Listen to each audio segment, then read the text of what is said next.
Hey, what's up, buddy? Hello? Hello. What's good? Okay, so I just wanted to run a couple ideas. You posted some recent videos, so it kind of Do reminded you me think of that the Biden-Bernie fissure will a lot of the things I accelerate wanted to Hassan ask you. towards I think you had finally one with seizing like the means of production? moral Hashtag anti-realism versus five head. realism type of thing. So yeah, basically about that. The basic premise is like, for you personally, do you believe science can answer all like knowledge claims? Fuck, I don't know what you mean. What do you mean by knowledge claims?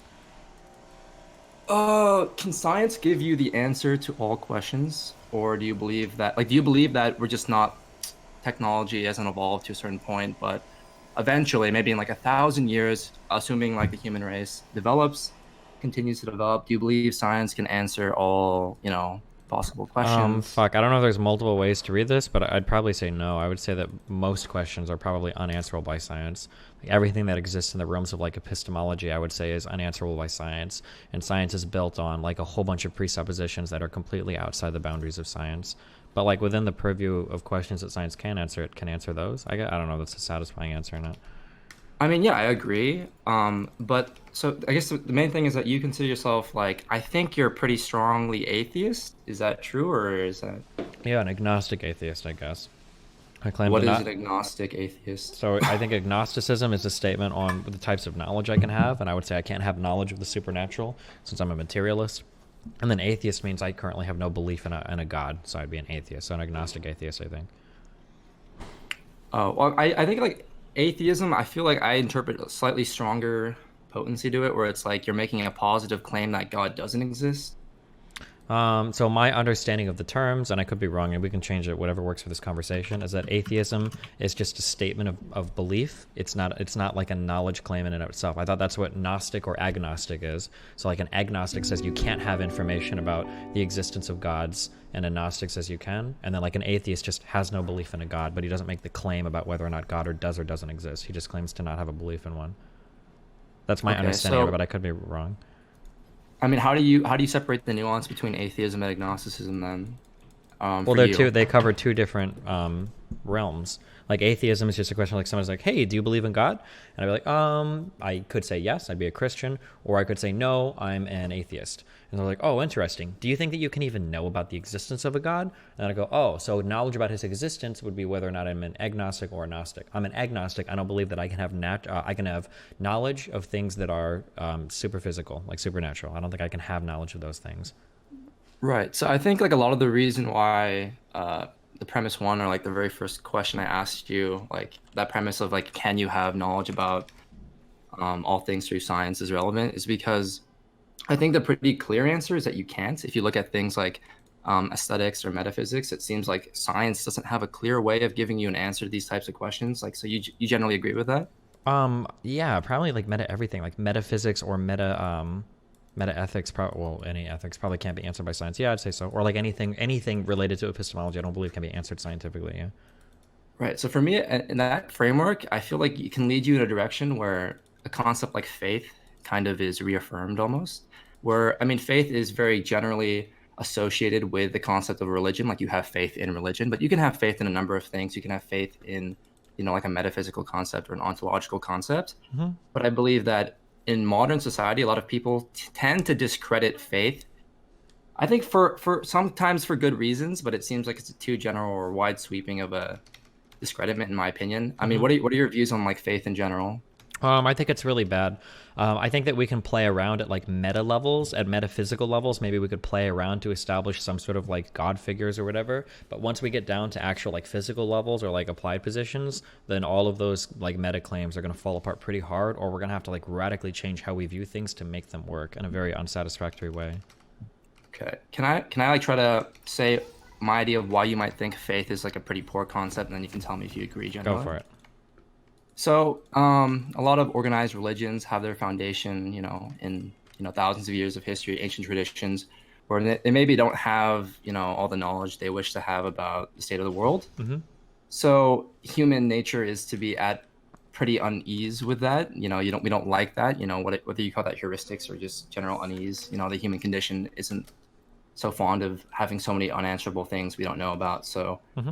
a pretty natural thing to do is to develop some, story or Mm-hmm. some kind of religion or tradition, that might explain a little bit more. And, generally you might think that that's a pretty poor methodology of thinking about things, because generally you want to have, deductive premises and you want to be able to reason out things rationally. No, And I this think seems that like I think that's really good. I think that developing like religion as heuristics in the beginning is like really good. So the idea of like thinking there are gods in the skies that move the stars around, I think that's all fine. You make those observations, they seem to fit, but then as you get better tools and you measure things and you adjust those things accordingly. No. Well, I mean, a lot of people, they do shit on religion because they seem to. I think a lot of people credit it with a poor or like a more poor method of thinking about things, where they see like it's just like the god of gaps. You're always going to just say we don't have the answer at this point in time, so we're going to develop, a made up story, and people have a problem with that because nowadays we have a lot more science developments and we can have better answers than we did before. Yeah, I would agree with that. So what if I guess what is your biggest gripe with faith? One more time, like if you don't really do you agree with, is that like your biggest gripe? Is that it seems like it's like a poor way of reasoning about truth or knowledge claims? Yeah, it's really antiquated, I would say. Like having faith for things that like can't possibly be tested and can't comport with like our current understanding of reality or whatever is probably not good. Okay, cool.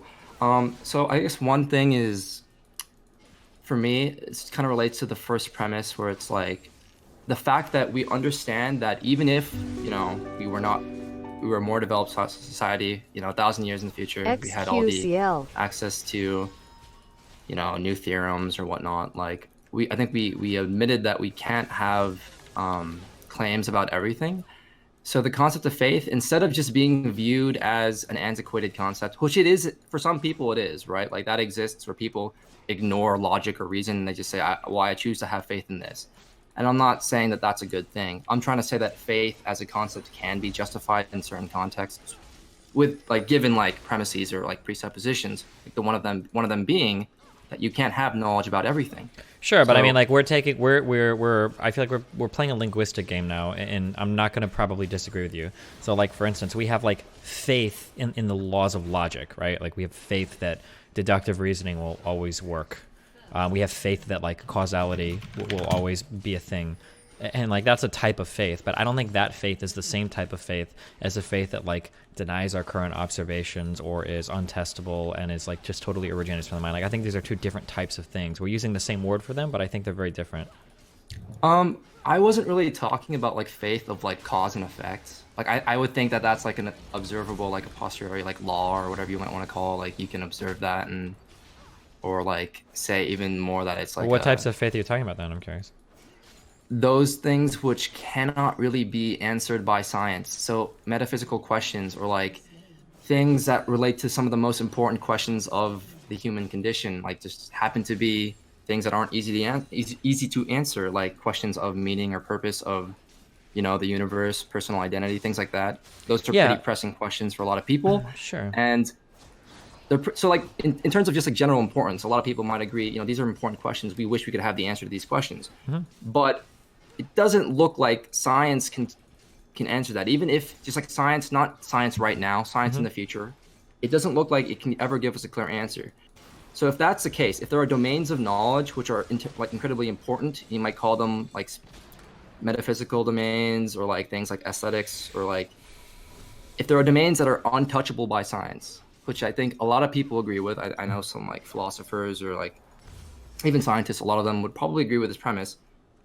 Faith as a concept, I think, is reaffirmed in that sense, because you can't just say like, okay, faith is just a poor concept. It's just a poor method of thinking. Yeah, I'm not have going to to- disagree with any of this, but the problem is that like faith has a nasty habit of creeping into domains where it doesn't belong. So if somebody wanted to say, I believe that once we die, we all go to an afterlife, and that's my belief. If somebody wants to say that, fucking that's fine. I can't really disagree with you. Like what happens to us after death, or what happens to us like outside of our existence, is probably a question that I don't think will ever fall within the purview of like materialistic human knowledge. I personally don't think so. I could be wrong, but I don't think so. But the problem is they never stay there. Like a faith-based belief like that will never stay in that area. They'll start making other claims about like the material world, and that's when I have a big problem. Is when your faith-based claims that should just be dealing with like meta properties or things outside of the boundaries of what human knowledge can be start to creep into what humans can know. Then we have like a big problem, I think. So like for instance, like can people Closing come back from the dead parenthesis. like Jesus, or is it are vaccines bad for your children because you can't have like foreign things in your body, or stuff like that. Now we're running into big problems, I think. I think a lot of that's fair. I feel like in modern society, the scale is tipped so heavily against these concepts, which is understandable given like the massive success, you could say, attributed to like science and technology. But you look at people like, I don't know, a lot of people in the public arena, especially, who are like one example is like Sam Harris's book, like The End of Faith, where he literally shits on the entire concept of faith and religion, and like organized religion. So I don't know if you're familiar with like the general thesis of that book, but I think I think you might be able to infer it from the name. Sure. I mean, I have no respect for Sam Harris. He's a stupid fucking hack. I hate him. But yeah. But the thing is, like, not just him. I think there are a lot of people who can, like, the reason why I think this book is successful is I think that it's calling to a certain sentiment in like modern society, which is, I think, a lot of people might appeal to. So even if Sam Harris might be stupid with respect to a lot of things, like, I don't know, like people like him, who else? Like people in that vein, a lot of like anti-religious people are getting like strong. I think it's kind of an unnuanced view. So the big problem I have is like for him, he doesn't really disassociate between organized religion and religion as like a pure concept, if that makes any sense. Yeah, sure. So a lot of people, you just bring up the word religion, they tend to just assume certain things, like an anthropomorphic guy with a beard, like the Christian I would God, say that or like- that's or probably, maybe it's not fair to everybody, but I'd say that's probably a pretty fair assumption today in the United States. Like if someone says they're religious, there's like I think like 70% of Americans are like Christian or something. That's a fair, like they're probably going to be more like in line with some Christian theology than just like spiritual or something, right? But I think that's kind of a problem. I don't know. Like, what do you think of that? Assuming that if someone says they're religious, they're like Christian, or? Well, just the fact that the semantic meaning of the word is like almost being ascribed to something that it's not necessarily is. Just for example, like there's a lot of philosophical descriptions of God that are not, just like an anthropomorphic, Yeah, kind like of, but I would God. also weight like something like, I would weight something like that differently as well. Like Kant arriving at like his like moral realism through reason, I think is more valuable than somebody just like inventing a story for a god as well. Like even though these are both, quote unquote faith, like I mean I feel like these are still fundamentally different types of reasoning processes. Right. I think I completely agree for the most part, but I think that I'm not really talking about like organized religion. I think it's more like the pure concept of there being some greater power by itself, and being able to like understand when that's separable from Christian God and maybe a more narrow view of like organized religion by itself. Okay, wait, hold I on. think it's helpful to Like I don't think we disagree on like any of the helpful things, but like this is like not, I don't think 99% of atheists would care about this, right? Like the problem isn't like you have a god and you use him to make sense of the unanswerable questions of the world. Like this is a god of the gaps argument, and in this case these gaps are fine. These sorts of metaphysical gaps or whatever are probably okay for a higher power to occupy. The problem is that people will take that view of God and then they will begin to make claims about the material world based on that type of faith. Do you think that that's an okay thing, or do you think that's not an okay thing? Because this is where like most it depends what kinds of claims they're making, right? Are they claims that could be measured by science? So like for instance, let's say in one hand we have a child that has a certain type of illness. We can use we can use a study of medicine to figure out if we can cure them, or we can rely on like faith and prayer. Do you think that using faith we can make a decision on whether or not we should rely on faith and prayer, or should we use No. science? Wait, okay, so why not in this case? Wait. Repeat that one more time. I think I'm agreeing with you here that you shouldn't. Yeah, so but why? Because again, like a lot of these things that faith applies to are not going to be as relevant in terms of day-to-day like phenomenal world and what you can actually do Yeah, for so like society. so in that sense then we have like no disagreement. Like if somebody wants to use their faith to only analyze positions that are literally untouchable by science, that's probably fine. That sounds like a good application of faith. But that's not I don't think that's what most people's problems are. Like these like meta claims end up like heavily informing people's like understandings of the physical world, which is probably not good. So then if faith were restrained to like a logical usage of it where you're not, over extrapolating its purpose, then would you consider yourself like more open to religion in like a pure concept of it, or would you just say, Yeah, of course, for sure. I okay, mean, well you have that's to have cool. something outside the bounds of like our current understanding. You have to, right? Science can't tell you what happens after you die or what the meaning of life is, or make any type of like ethics claim or moral claim. Sorry. Oh, I'm actually pretty surprised that you agree with that. So is it for you? Is it more like the negative effects that you see in organized religions, a lot of negative methods of thinking about things, where you feel like rationality and reason are almost put aside for faith? Is it what you mainly have a problem with? Yeah, of course.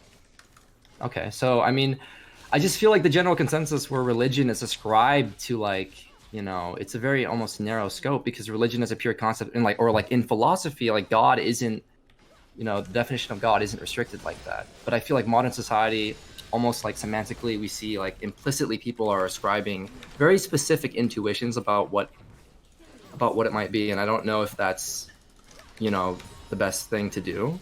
And I'm sorry. Wait, can you repeat the last thing you just said? just like in modern society, people tend to ascribe certain intuitions or like implicit thoughts about when they're talking about religion. They might have a very specific idea, and they don't you know in philosophy, for example, God isn't really defined in that way. It's kept rather general, and so like I don't know, like how do you address that problem? Because I mean, it seems there is like no two problem if very you keep your God like out of like any sort of like realm that like empirical observation or something should be occupying. Then I don't think there's a problem. Like, okay. that's fine. It's more so like just like general discourse in society, like people attribute these things without properly defining, I guess, their terms first. Well, yeah, but And so again, like I then, think it's fair to assume that if somebody says they're religious, they're probably Christian. They're not just like spiritual, right? Like I think that's probably a fair assumption to make in terms of the type of religion that a person is. yeah, I guess that's part of the stigma I'd like to push against. Okay, I well, mean, I mean, then you have to make like a whole lot less people like Christians, I guess. Because like I don't see people, for instance, that are right, I spiritual mean, like being against like gay marriage. Like I don't think that just being spiritual gets you there, but a lot of like theological places will. okay, but I mean, like generally making those kinds of assumptions, like if someone just says they're religious, I don't know. Just like I mean, this is giving me a flashback to like one of your past videos where you talked about race and assumptions of race. Like, is it not the same idea? Like just because Christianity is a dominant religion, when someone says they're religious, you shouldn't ascribe or assume that that's. I don't know. It just seems like I just not a fan of that because I feel like religion as a pure concept is a lot more can be a lot more productive than Wait, okay, than wait. the So what current. exactly are you saying? I'm just saying I don't generally like the process by which people tend to just assume that religion is associated with one of these popular organized religions or modern Christianity. When I think that the concept of religion itself should be more um, generally it should be closer to the philosophical, general description of religion or God, where it's not ascribing to like an anthropomorphic, Christian God off the bat. I don't really like those assumptions or the fact that just because it's a dominant view, that's going to be that's going to occupy like the semantic meaning of the word, right? Or it should. Does that make any sense? Um, a little bit.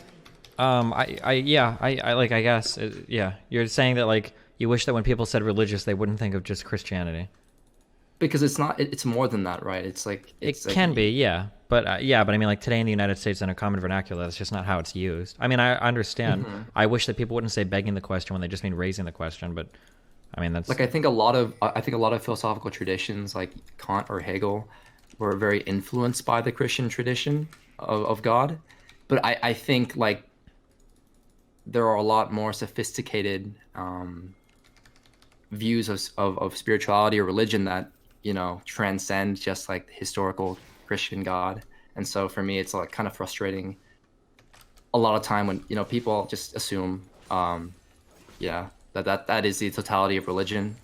I mean, you can look at views like pantheism, which is like a more philosophical view on God, which is so incredibly like general or different from anything we have now. But that's a pretty interesting concept by itself, Yeah, I guess. So I mean, at the end of the day, wait, are we just arguing that we don't like the common vernacular of how religion is used in the United States? Well, I'm trying to like, I don't know, like, I mean, I think you conceded. I was surprised that you conceded so quickly that you were more open to religion, given this construct or framework that's less, assuming. So I think that's cool. Yeah, I mean, I think any reasonable person would have to be. You would have to be highly unreasonable to say that like there are unanswered. To not be religious. No, so the like the syllogism or whatever, like how we'd walk it through is like, one, everybody has to concede that not all questions are answerable by science, unless you're fucking Sam Harris or some dipshit. You have to give that. So two, we have to accept that there are unanswerable questions, or they seemingly unanswerable questions that people want answered. So for instance, what is the meaning of life? Yes, What is our purpose for living, right? And then three, we have to accept that there must be like some system that we can generate or there must be some system we can have that will like generate answers to these types of questions, which is seems, for some people it's religion, for some people it's moral, other types of moral realism or whatever. And then we just have to big metaphysical claims. Sure. So then we just acknowledge that there's obviously a use there, right? Like we do everything in society, or at least I believe we do everything in society. We create categories, we recognize universal concepts because they have some use for mankind, whether it's real or not. So like, yeah, I think it's pretty easy to get to a point where you're like, oh yeah, like religion can provide a value. Like there's a value there that can't be provided by anything else. I think that all of that has to logically follow. I'd be amazed if there was a single person that could disagree with like any part of that. Well, I think that's really awesome that we agree on that. But I guess I'm going one step further then in terms of just like trivial semantics or like colloquialisms and how you approach religion. Then I think that when you say religion should be viewed in this light naturally as a basis, like this framework that you just spelled out, which seems pretty obvious. Like it's pretty reasonable steps upon each other. I wish that was the frame. I think it ought to be the frame through which religion is viewed in the modern, like in a modern era of like science and technology. But I think that that's not the case, unfortunately. So do you agree with that?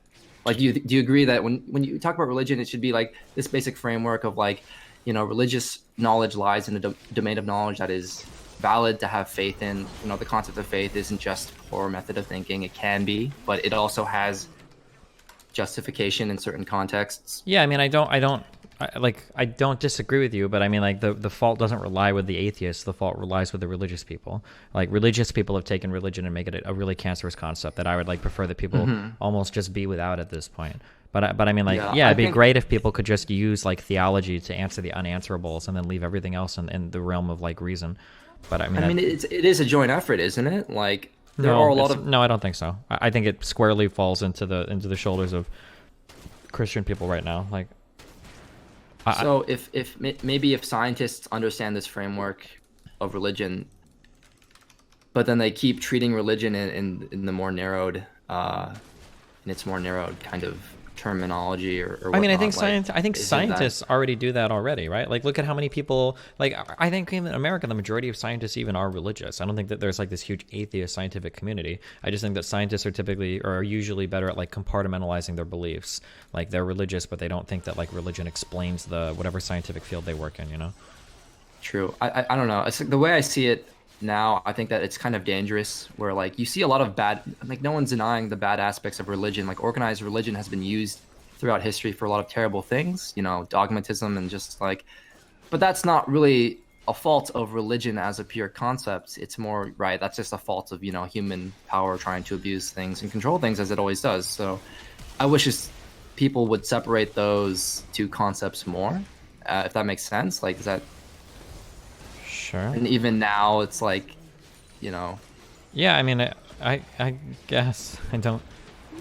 think I disagree. Like I like you're just. I mean, like No, as it's soon as good. religion I like mean- stops being cancerous, then like yeah, we'd stop treating it cancerously. But right now, like religion generally is used for like really cancerous shit in the U.S. And then like I'm you're, it glad, sounds like yeah. you're like really upset that like people use a word to in like its common vernacular. And I agree that it'd be cool if Yeah. it wasn't used that way. But I mean, I have no control over that, right? Like.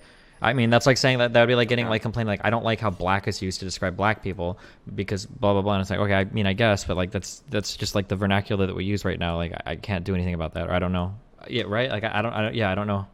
I don't know how to approach that topic. Like it'd be nice if people didn't see religion as only Christianity or only like Abrahamic religions or like only like anthropomorphized godlike figures or whatever. But that's how it goes right now. So I don't know what to say. Yeah. I guess like one last question is your moral views. Like, do you still consider yourself psychological egoist? Yeah, I guess so. Okay. Can you briefly run through why?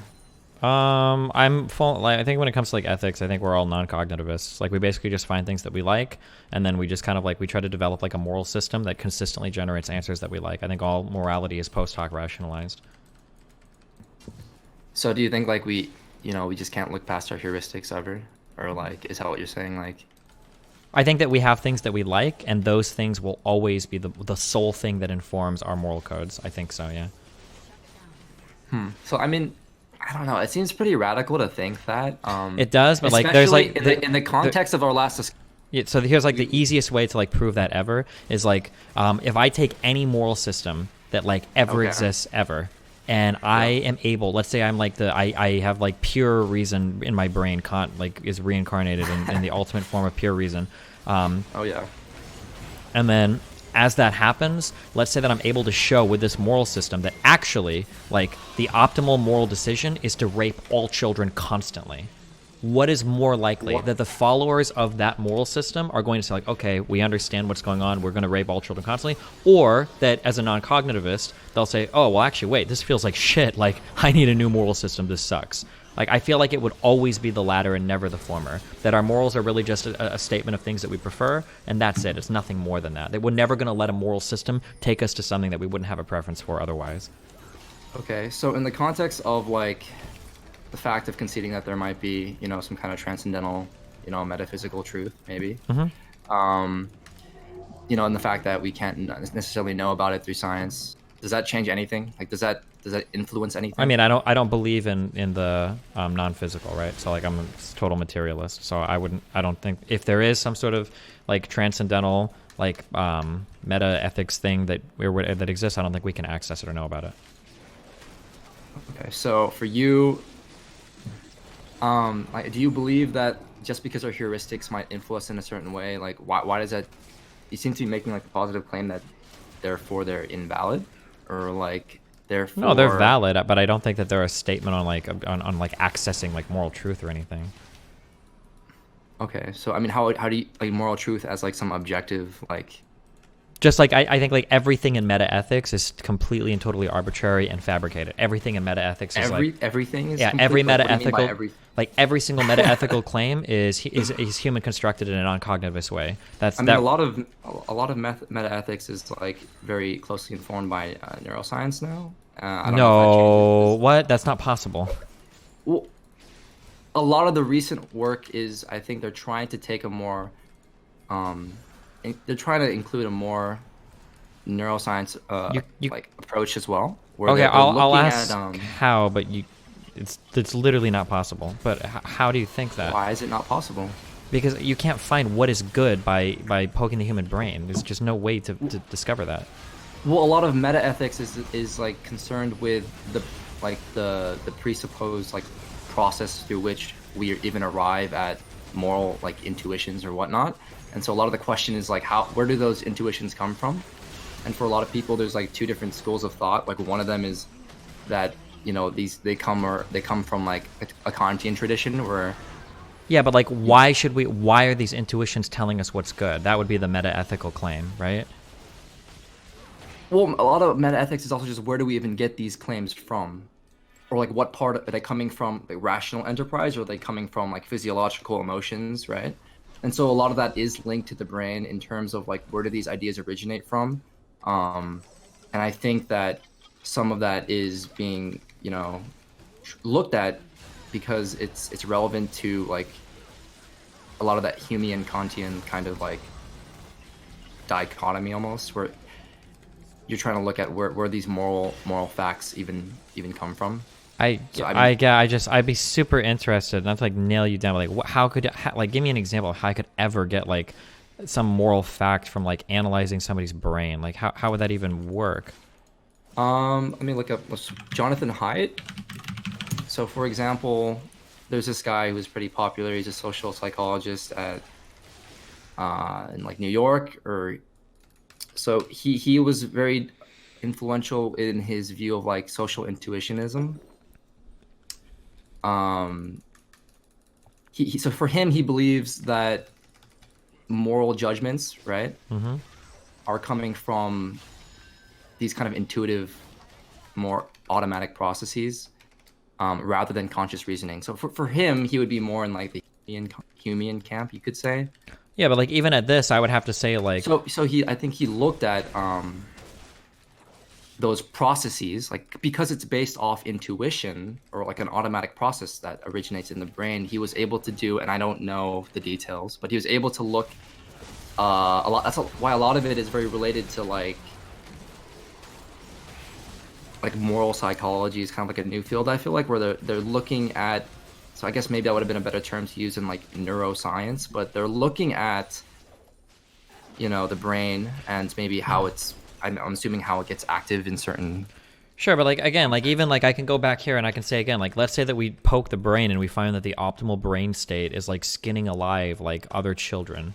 Like, is this a view that we're gonna embrace? Are we really gonna feel like, oh well, we poked the brain and now we figured out like how we can define what is goodness? I feel like that would never happen. I feel like we would retreat to our non-cognitivist approach again, and we would say, okay, well, we don't care about any of that actually because this feels wrong. And Well, I don't think that torturing children does, like, if you studied the brain and its activity, I don't think you do associate that with like. So I think there are things like why like the social like the intuitionist model is popular. I think that you see like some certain like fundamental things that tend to like come up again and again in studies. And how? But what like if is it? What if this is like relativistic? Or relativistic? What if this is like relative? Like, what if when we go back in society, what if we find that that certain people were more friendly towards concepts like slavery or something because of like the time period they existed in, the social conditioning? Like, how do we even begin to tease that out? Like, we can't, unless with like short of taking like a human baby and raising it in isolation to see like what perfect like flawless objective morals it would arrive at. Like, how would we even begin to do that? I think, yeah, I mean, I think a lot of it is the fact that I don't think we know enough about the brain to you know, reach very definitive answers. I think we're still on the very like cliff, or like there's a huge precipice. I don't know, like, but I think that what they're trying to do, at least just intuitive, like what they're trying to do methodologically, is start to incorporate more evidence that might garner more respect from like the sciences, where you look at, you can measure activity in certain ways and just try to see if it aligns with the generation of some certain moral facts. And if you see that happening enough times, like perhaps, I mean, like, I don't know if we can't go back in time and study like racism, people in that time, but you could take somebody who is racist now and maybe like look at the activity in their brain, and I think you would be able to see like relativistic tendencies, obviously. But yeah, but how do we you determine could which still brain see is like? overlap. How do we determine which brain is like the moral one? Well, ideally, wouldn't you test a bunch of different people that have very different principles, and maybe you still try to look for the where there is crossover, if any, and then try to discern perhaps like if there are any like fundamental or certain like moral facts that are more fundamental than others. So maybe they recognize for racist people that they have certain activity in one region of the brain, but that's, you know, that's more of like a you know, it's not a very common phenomenon when they study for a wide range of people, and that would be, I think, a good sign.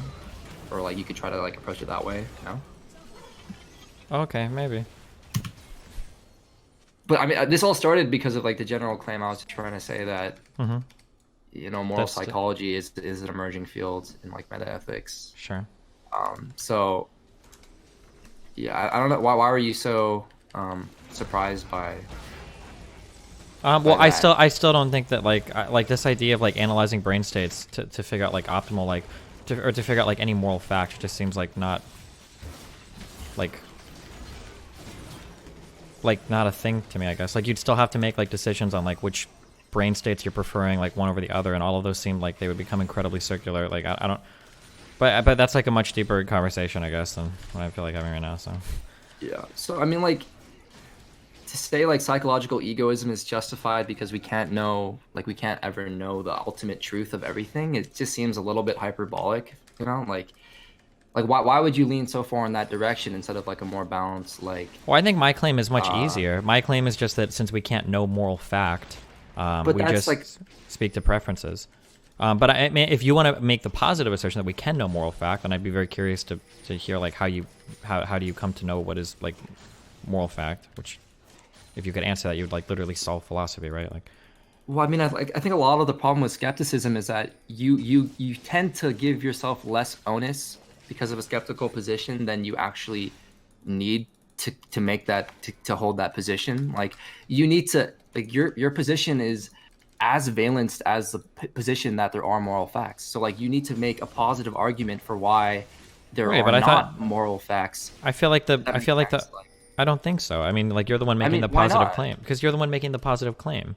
But this is a isn't this is not a fallacy where it's like, I mean, well, the truth doesn't care who's making the claim. So in making the claim, even if you're making the claim in response and saying, okay, there are no moral facts, you still have the same level of valence to your claim where you need to justify it in one way or the other with positive like statements, no? I don't think so. Why not? Because So like, are you saying that all claims, like negative and positive, like things that people say and like are all like equal? Like that just seems like not true to me. no, it's just a general problem I have with skepticism is that it seems like the skepticist gives himself less onus than they actually need to justify their position. Like Well, but I'm not your trying to justify anything. position- I'm maintaining that like I don't think moral fact exists. Much like there's probably a number of other facts that I don't think exist, like Star Wars facts I don't think exist. but do you not see how that position is equally as valenced as saying that or like you need to derive positive, like a positive framework to To have more? No, why do I need a positive framework for morality? I don't need that. The same I would need you know a to show that morality does not exist. Would you I make mean, the what claim would about be- any how other would you like? outline that? Wait, would you make the claim about any other types of existences or any other like existence of some fact? Like if I wanted to talk about like matrix facts, like do Like you matrices? no like the Matrix universe, like the movie. Like if I wanted to Oh, make like if I wanted to make claims about like a world like this, is the onus on both of us to like make these claims? If I say it does exist and you say it doesn't, it's like, well, how can it not exist? You need to justify that. I don't think that's true. Wait, sorry, can you repeat that? So like, if you're the one putting forth, the claim that something exists, then I think that you're the one that needs to justify that thing's existence. I don't have to like justify the negative. Can you give like a practical example or a different example than morality, really quickly? Like anything, the Matrix, Star Trek, any claim. If you claim that anything exists, and then I say that, well, I don't think it does, and you go, well, prove that it doesn't. I mean, I can't do that. How could I prove? How can I deny the existence of moral fact? How can I prove that like moral fact doesn't exist? How could I even begin to do that? Well, it's not about proving, it's about maintaining a position by giving you still have to supply positive arguments why moral facts don't exist. No, I don't. I have no need for moral facts. Why would I need to supply an argument for why they don't exist? Because otherwise you have no reasons for your for what you're saying. I mean, What do you, reasons for what I I'm mean, saying? don't For, you still you still have to justify your claim in some way, no? Like in a basic level, like you have reasons why you believe what you believe, and like you have reasons why you believe moral facts can't be.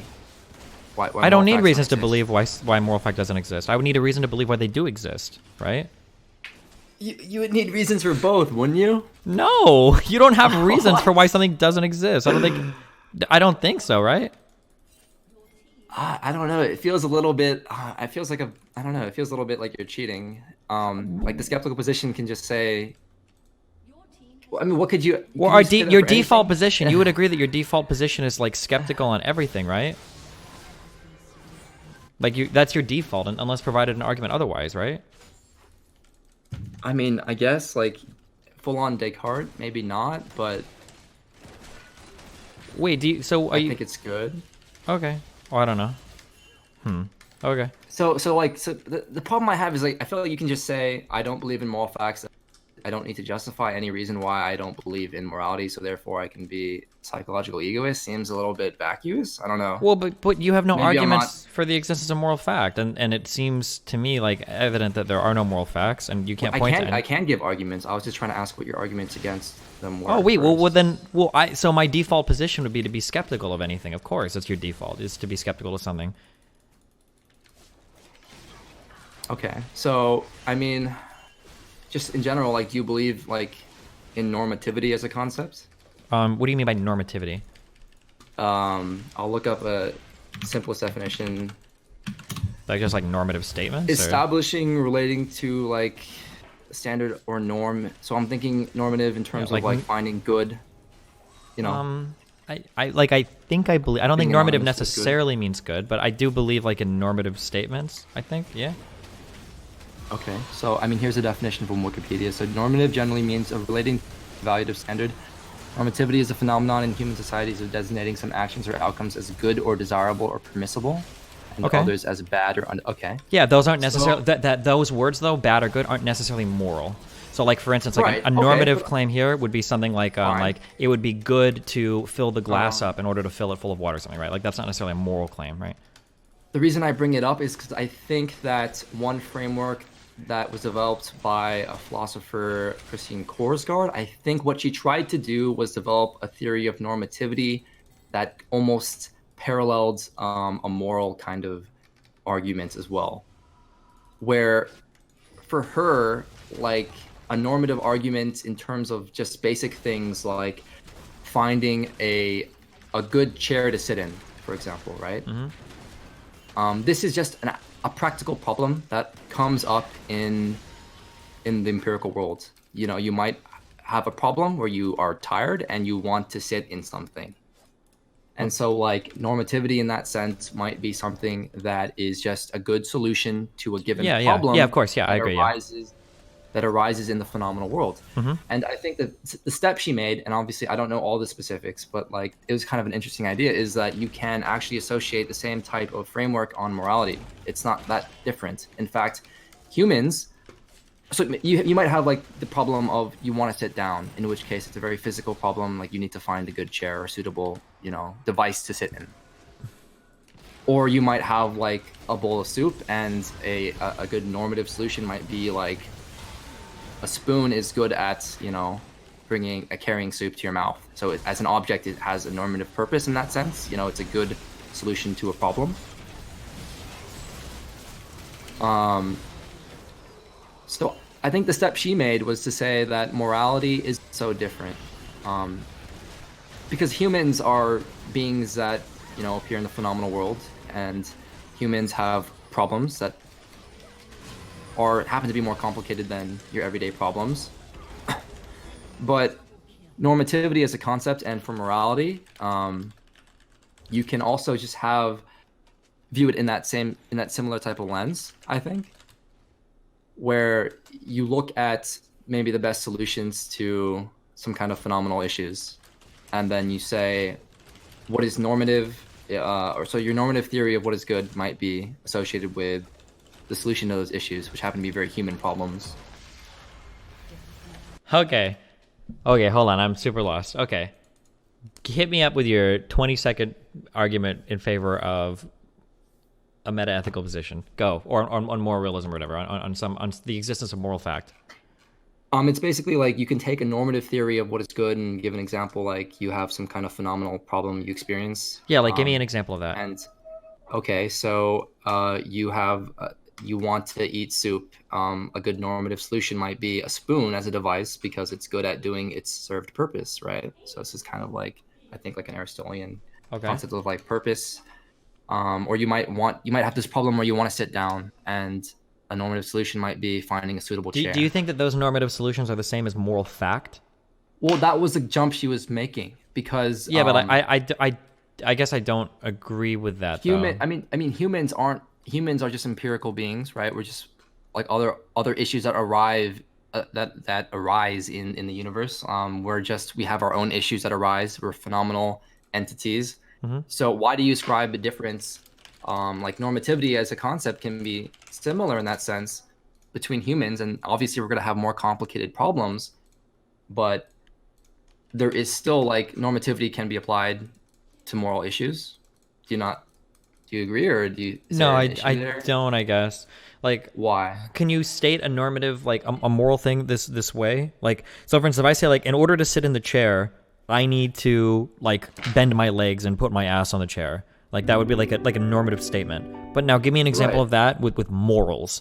And then we can see the problem. So like for instance, like the idea of like I need to like in order to sit in a chair, where we understand sitting in chair is like the interaction of two physical objects. Like nothing here is weird. Like we have like our very basic understanding, our very basic like metaphysical understanding, and our very basic like epistemic understandings, and then we can arrive here using reason, right? But now when you Okay. say, in order to be a good person, I need to do this thing. Well, hold on. What does good person mean? Good person is not the same as sitting in a chair, right? Where sitting in the chair doesn't require the invention of any sort of other type of fact, right? We can take our physical understanding of the world and our basic understanding of knowledge, and we can have the normative claim of sitting in a chair. But if you say in order to be a good person, what does it mean to be a good person? Where did that come from? That's the question. Well, here normativity is being used, I think, for both ends. Where what is good is what is a good solution to the problem. So how is a problem? How is a what problem problem though? any kind of problem that humans might engage with? Why is that so different from the problem of I need to sit somewhere because I'm tired? Well, because now you're almost Or- entirely begging the question. Like, so let's say, is it good to murder a person? How do I figure out if that's good or not? So what would be the problem? The problem being, Well, I'm asking you. What is the problem? If I want to murder a person, or is it good to murder a person? How do I evaluate that statement using normativity?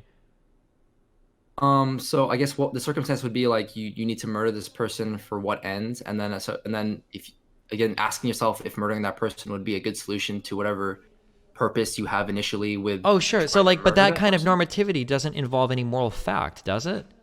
Like, if it's to an end, like I need to murder this person in order to win my assassin award. Well, we don't need moral fact for that to evaluate that normativity.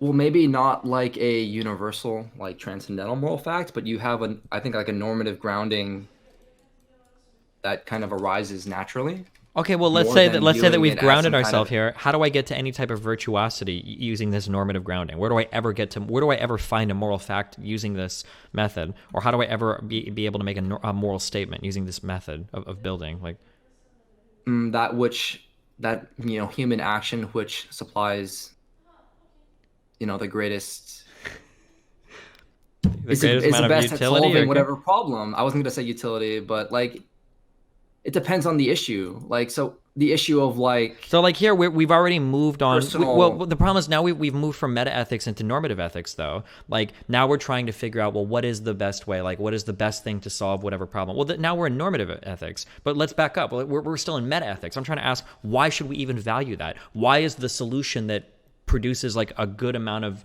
goodness, whatever that even means for humans, why should we value that? Why is that something that ought to be valued? Where is our moral fact? How So is I this think- even a good thing? Right. So the jump you can make is that moral questions don't have to be distinct from normative basic questions that you might encounter in terms of like a Well- basic like issue. Like, why is it different from the issue of like a basic utility issue? Like, Well, because need one some involves- tool to serve an end, Because one is or just I have a problem. Because one is just like a statement involving physical things and objects in this world, and the other is involving moral fact, which I don't believe exist. Well, they don't have to. They don't have to. Exist? They don't. Well, this Because I if mean, they I don't think have to this exist, then framework I've got has you on to- board with moral anti-realism. Because now we're in anti-realist terms. Now you can take on error theory if you want. You can say, well, even if they don't exist, we can still create moral codes. But I'm Well, pretty sure I moral can. facts in moral facts in the sense that there are hypothetically, better actions to solve moral problems than others. What is a I mean, moral problem? I don't know, any problem like the problem of personal what's the word? Like if you have some property and you feel entitled to it. Okay, how do we use this normative thing to ever figure out if I'm entitled to property or not? So the problem would arise if someone was to steal your property. Does this create some kind of inconsistency? Is there a better way to, or just even like in the case of murder? I don't know. Like, you pick an example and I can try to outline. Sure, murder. Okay, so the problem would be, is this going to create the best end for whatever purpose you're trying to serve? And Yeah. then Okay. you So can we're okay. Fuck. Hold on. Okay. We're in normative ethics now.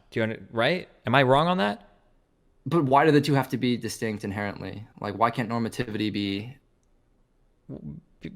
Because metaethics and normative ethics are answer two different questions, right? So metaethics is the question of what is goodness, or how can we figure out what goodness is. Normative ethics is what's the best framework through which to apply goodness. Right now, you're providing me with frameworks through which we can apply goodness. So when we ask the murder question, what's the best way to avoid murder? Well, this is a question of normative ethics. But I'm asking you, how can you tell me that murder is even wrong? That involves some moral fact that we have to be at the metaethical level to discuss. That's what I don't understand. That's what I don't believe in. Well, the metaphysical link was the fact that moral issues don't have to be viewed as distinct from any other type of situation where you have a problem and a suitable solution. But if you're telling me that those moral issues aren't distinct from normal physical issues, then you're telling me that moral fact doesn't exist, basically, if they're not distinct, right? Why is this fucking that doesn't idiot have to posting follow. more cringe than everyone Like, that in doesn't chat and you equivocate that there's combined? therefore no moral facts. It just doesn't equivocate that there are moral positively, but Well, do you think, like, for me to sit in a chair, do you think a moral fact is involved in that? In order for me to sit in a chair, I have to, like, bend my legs and sit down. it was more so the idea that, like, the chair is a good solution to your problem. So maybe not in that specific, like, Okay, sure. trivial case, Let's say that but the- in that the chair is concept of normativity itself. Yeah, the there might chair be is something there. the chair is a good solution to that problem. Is there a moral fact involved in that statement? Maybe not in this one trivial case, but in the actual concept of normativity itself being applied to different aspects of more complicated human. Yeah, so I'm just trying issues, to trying to perhaps. find a single example of that. How can you apply that framework and generate some moral fact? By understanding that whatever problem you have, usually killing the other person will not be the best solution to that problem. How do you define best? The same way you would define, like, the idea is, like, issues like sitting in a chair where they seem to have simple solutions. Like, why do moral solutions have to be viewed in a different vein entirely? They're both phenomenal situations that arise. Because when we say best in terms of a chair, we're usually talking about satisfying some physical description. When we talk about best, insofar as whether or not it's okay to do a moral action, we're usually trying to satisfy some moral condition. I feel like these two things are different. One falls in the realm of metaphysics, one falls in the realm of metaethics. When we say, is it good to sit in a chair because a chair satisfies your desire to sit, that's like a physical description that requires no moral fact. When we say it's bad to kill a human because killing people is bad, that seems to involve a moral fact that has to be investigated via metaethics. That seems to be the case. Okay, but in both cases, is there not a given problem that has some ideal solution or some ideal form of a solution? Like, why is a spoon? I believe that one is unsolvable. That's my whole point. That's why I'm an anti-realist. I don't believe there is a solution. The question is, like, should I murder someone? Ought I to murder someone? I would say that's undefined. You can't. There is no solution for that. Should you murder someone? Well, I think you have to give more context there. Is it perhaps, like, is it why virtuous to you murder someone? Is it right or wrong to murder someone? Well, what is the context, like, for what end, right? Because a For problem any needs end, to for a have recreational end, specified- for recreation. So your problem is I'm bored, and so therefore I will murder someone. Yeah, So it would be entertaining for me to in murder this someone. case, I think you could easily determine that this is not a good solution to your problem, like the expected consequences, or Well, if the amount of consequences, harm you're doing. but that's not true. If the or- consequence is that I would be very entertained by murdering someone, and my problem is that I'm bored, then that seems like it would be a good solution. the harm you're you're violating another person's autonomy. Well, yeah, but hold on. The But now amount you're of begging guilt. you're begging the question hard. Why do I care about violating another person's autonomy? Where did any of now you're bringing in moral facts that we never like established. We can go even more fundamental if you want. Where do you get to a person's autonomy at? How do we ever establish that as something that ought to be morally valued? Like the fact that you think that moral beliefs and normative beliefs are just completely fabricated. I think that most, like, not to go back to like moral psychology too much, like most of the moral psychology doesn't take that approach, right? They don't take that hyperbolic of an approach. Well, where, like, there are and this, no- but I no- feel like I've adequately demonstrated that, and I feel like you haven't satisfactorily answered that question. So my demonstration of this is that when I talk about it would be good, I'm using that word good there. It would be good to have a chair to satisfy my desire to sit. That's a different type of that goodness right there. That statement could be evaluated by a machine. That a computer could have code that could evaluate that, because we would give it like a metaphysical understanding. It would understand what can be. We would give it epistemic understandings. It would understand how to generate rational, truthful statements. And then we would say, I need to satisfy a desire to sit. What would be good for that? And using only physical statements, it would see, a chair. A chair would satisfy that desire to sit. I don't need any moral fact to establish that. All using the word good. Then you're also saying, well, using that same concept of normativity, I could say it would be good to murder someone, or it would be good to not murder someone. Well, how could I feed that into a computer? How could I say it's good or not good to murder someone? I'm involving a moral fact there, because when I say it'd be good to sit in a chair, I can evaluate that just using an understanding of the physical world. Would sitting in a chair satisfy my desire to sit somewhere? Yes, it would. Now, would murder somebody satisfy what? Satisfy some moral ought? Satisfy some moral fact, satisfy some moral claim? Where is that coming from? I think that these two types of good are totally different. I think that my question there, I think demonstrates a meaningful difference between these types Are of they good. totally different though? Like, Wait, you can't. Wait, you can't just ask me. Are they? I just demonstrated that they were. They make claims on us, right? Like when we invoke some kind of moral fact, at least we're making some kind of normative claim, like we ought to act this way. And so we're saying this action, this action might be better than another action because it might, it might serve a good purpose, and more so, we ought to do it, right? You're making that similar vein of a claim.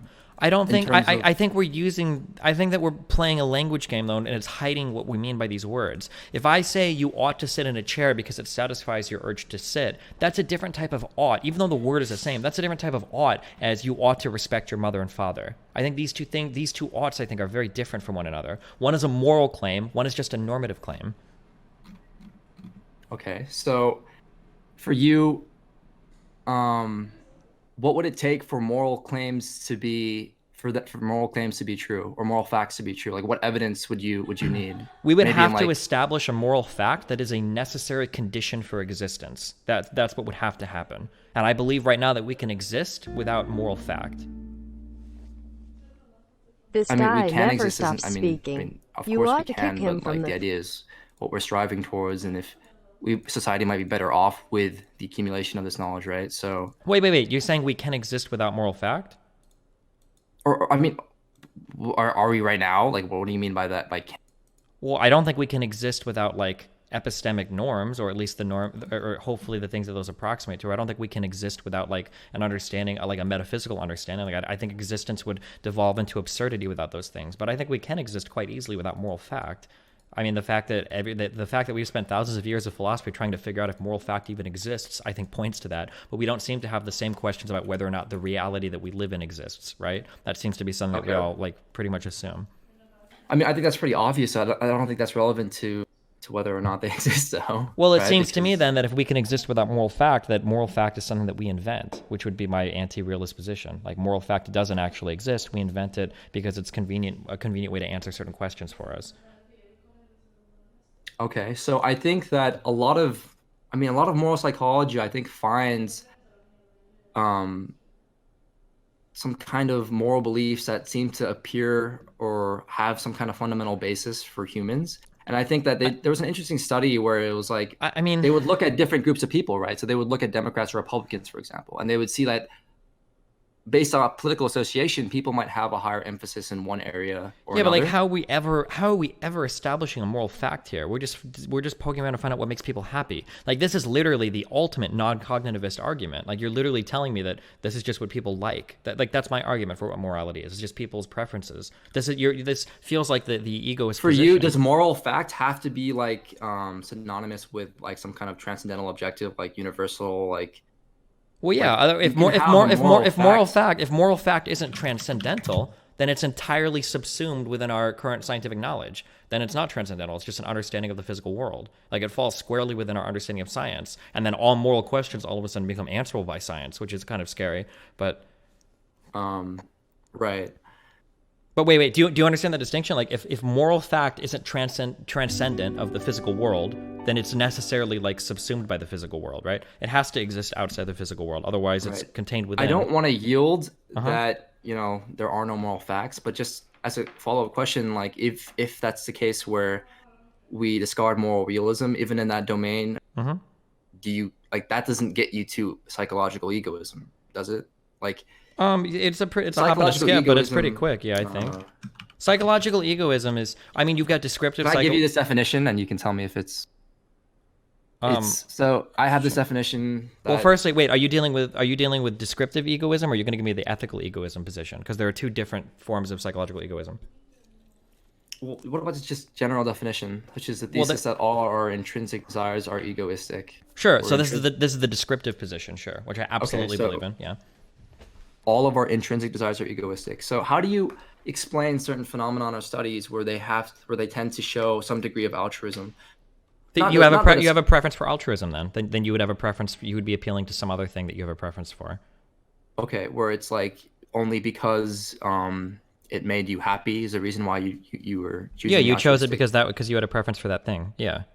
So, for instance, you sacrifice yourself to save your child. Well, it's because you have a preference for your child's life over your own. Right. So I don't think that the research. I think that there's been research done where I think genuine altruism has been demonstrated, but I think the consensus was that it wasn't like a. Wait, how can you even phenomenon. possibly demonstrate that?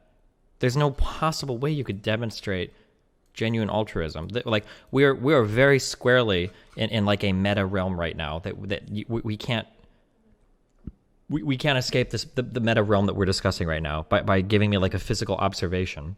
Okay, if I define ordinary altruism of where you make some action that's ultimately motivated, so it doesn't mean you can't have other motives, but it's ultimately motivated by a concern for, say, the well-being of the other person that is not ourself.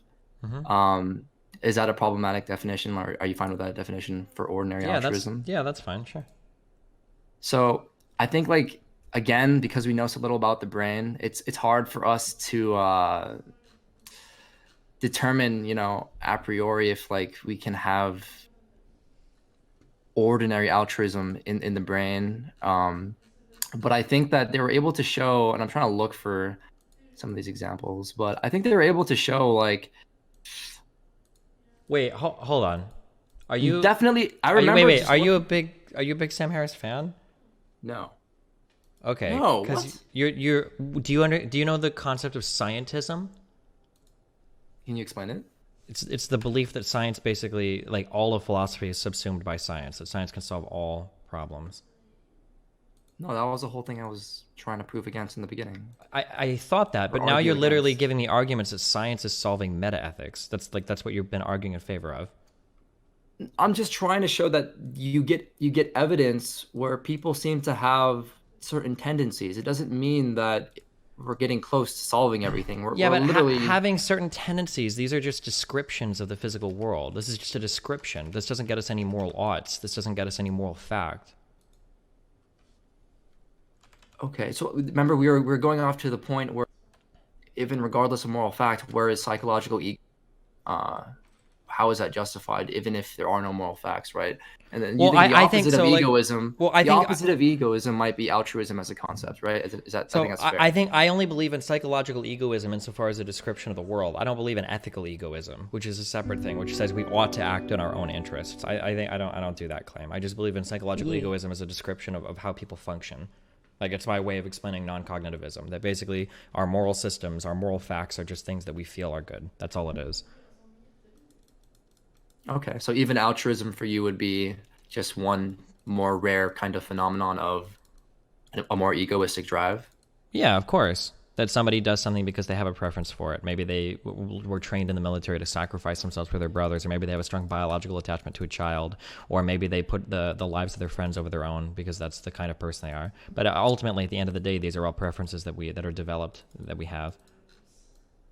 So I mean, then aren't you just kind of like generalizing the definition of egoism to kind of, I mean, like, you know what? It just seems a little bit weird for if someone's doing something, maybe they're hardwired in a certain way where they do get some satisfaction from doing this, where they're helping other people. But it's still the ultimate motive is what distinguishes whether it's egoistic or altruistic. And if the ultimate motive isn't really, you know, they gain a little bit of satisfaction from it, but they understand that they're doing something good in and of itself. For you, is that still like, you know, it seems like you're kind of expanding the definition of egoism there. It seems like, I mean, I mean, like, a common argument against egoism is that it's somewhat vacuous, which I kind of understand, but I just think it's a good description for how we arrive at, like, moral, like, I prefer to start with that as a foundation and then work from there, I guess. Like, and yeah, I mean, like, it's rough, but I mean, like, I think it's way better than pretending that moral fact exists, which I don't think has ever been, or personally, to my satisfaction, I've never seen it, like, adequately demonstrated. but I mean, like, that's what I'm trying to say is that the consensus actually leans against, like it leans with altruism. I think a lot of the research being done now, and you can do like you can look on Google or what your spare time, but I think you find like the direction you're leaning in right now with moral psychology and incorporating some neuroscience, like again, you're not getting moral facts, but I think the direction you're leaning in is they're seeing that humans do have a capacity for altruism or for a more kind of objective, you know, altruistic actions. And I mean, that was just a general consensus I think I was left with. Yeah, but So these I are don't all... see how you get to egoism from that. I mean, it seems like these are two different questions that are being answered right now. Like, right now, you're giving me, we're not even what you're talking about right now isn't even morality. Like, you're just giving me physical descriptions of the world. You're telling me humans act in a certain way or tend to have a certain set of preferences. Like, okay. these Well, are like, I mean, I don't think.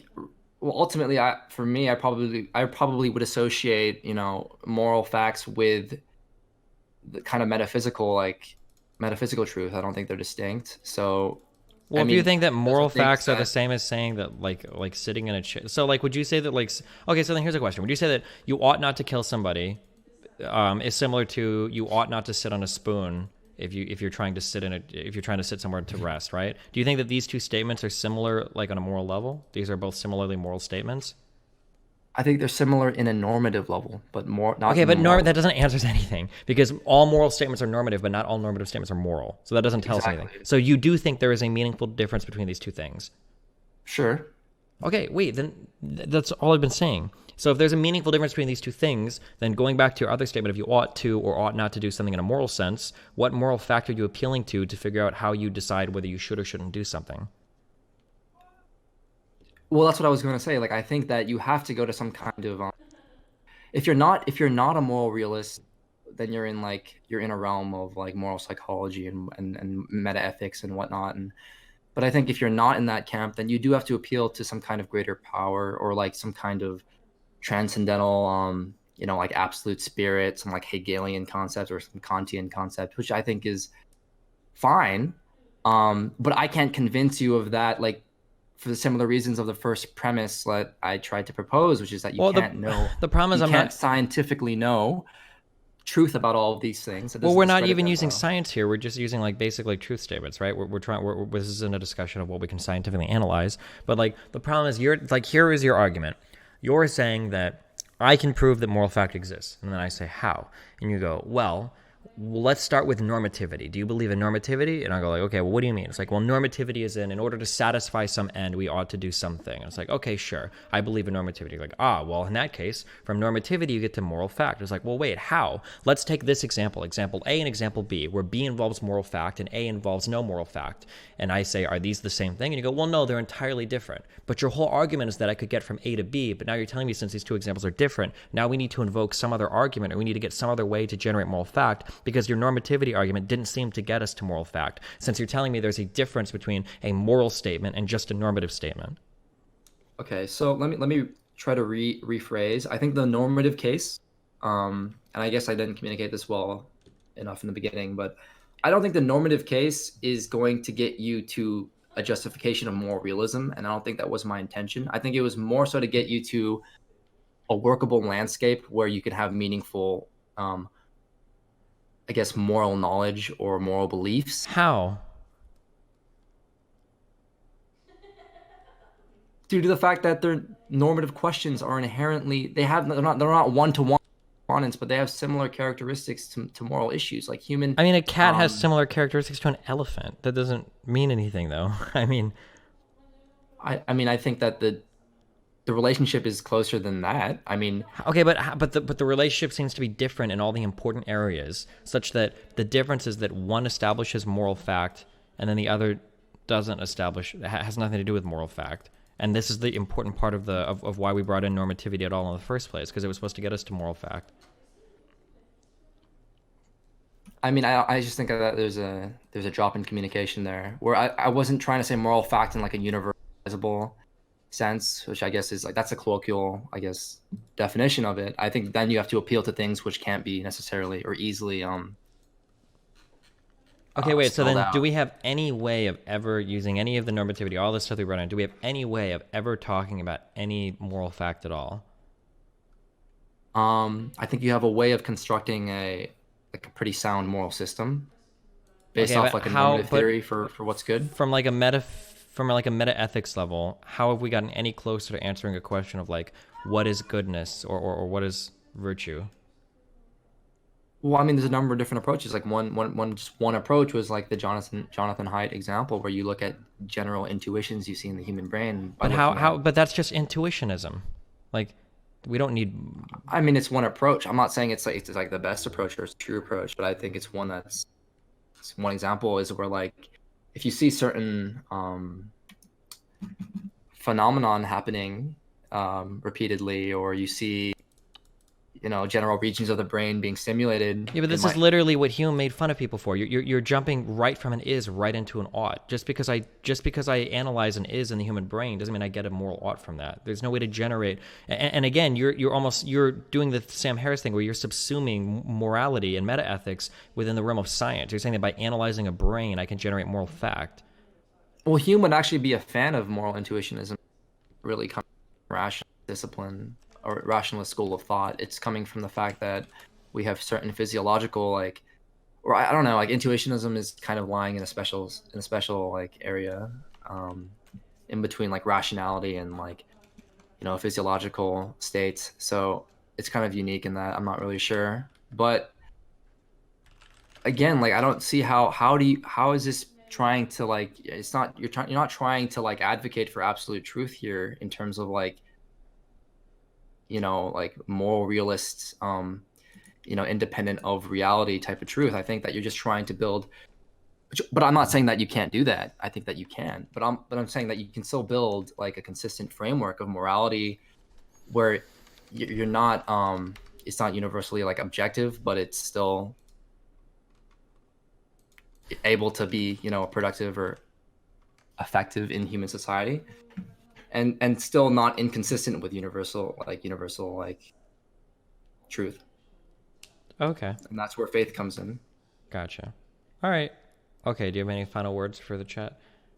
No, I mean, fuck. I mean, this was it's kind of a mess, but that's okay. All these conversations. I think that it was good that, I mean, we agreed on a lot of the earlier things with is feeling religion, and I'm glad that you're psychological. It's not ethical, that's very good. So, all right, man. All right. Well, have fun, buddy. Be careful. Yeah, have a good night. There are no moral facts, okay? Just accept it right now. They'll never exist, guys. Fucking